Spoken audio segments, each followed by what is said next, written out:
Mukhang patuloy ang gagawing pag-revamp ng Magnolia Chicken Templados dito sa kanilang lineup. At kabilang daw doon sa gagawin nila ngayon ay ang pag-trade kay Jerick Balanza dito sa Phoenix Fuel Masters kapalit ng isang future first round pick. Parang nakikinita na ng Magnolia na medyo magi-struggle talaga itong Phoenix Fuel Masters at nandiyan ang dahilan kung bakit pumayag na silang i-trade itong si Jerick Balanza kapalit ng isang first round pick.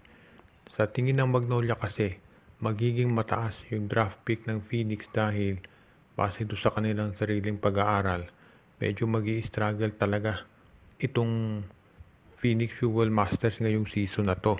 So far, itong Governor's Cup, nahihirapan talaga sila. At yan ang dahilan kung bakit sa tingin ng Magnolia, kapag nakuha nila yung draft pick ng Phoenix, magagamit nila to. Ngayon, kung ikaw naman si Jerick Balanza, sa tingin ko makatutulong sa kanyang karera. Kung matrade na talaga siya dahil hindi naman siya talaga masyadong nagagamit dito sa Magnolia Chicken Templados. At alam natin na parang nagkakaroon na ng breakout season itong si Jerick Ahanmisi dahil tumabas na ang husay pala nito mula dyan sa 4-point area na hindi naman nagagawa ni Balanza. Kaya kung pag-uusapan lamang yung pagiging practical, makatutulong sa Magnolia at pati na rin kay Balanza kung siya ay malipat ng koponan kung saan siya magagamit. Kaya ngayon parang ganyan ang magiging sitwasyon dito kung saan ititrade na ng Magnolia itong si Jerick Balanza dito sa NLEX Road Warriors at dito sa Phoenix Fuel Masters rather.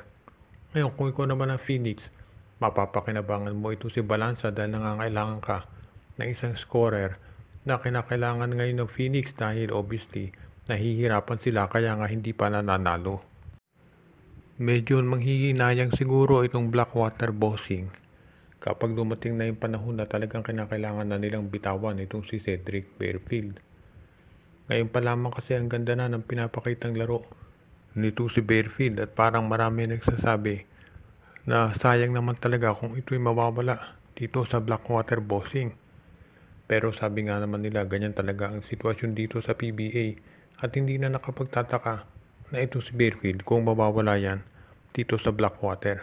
Pero importante kasi dito kung ikaw ang Blackwater Bossing ay siguraduhin mo na as usual kinakailangan mong magawa ng paraan na ikaw naman ay hindi magkakaproblema pagdating dito sa mga tinatawag natin na mga trades.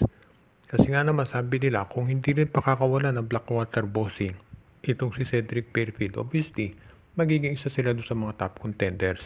Pero kailangan sabi nga nila maging practical din at sa totoo lang wala naman talagang budget ang Blackwater para dito ibigay kay Barefield yung talagang kinakailangan nito na salary. Alam natin na hindi basta-basta magiging salary ni Barefield kahit rookie pa yan. At yan ang dahilan kung bakit sa ngayon pa lang ay nag-aagawa na at nagkakaroon na raw ng bidding war itong SMC, MVP at ang Converge para sa serbisyo nitong si Cedric Barefield. As it is, ang ganda ng nilalaro ni Barefield talaga dito sa Blackwater Bossing. Pero huwag na tayong magulat kung after one conference ay matrade na to.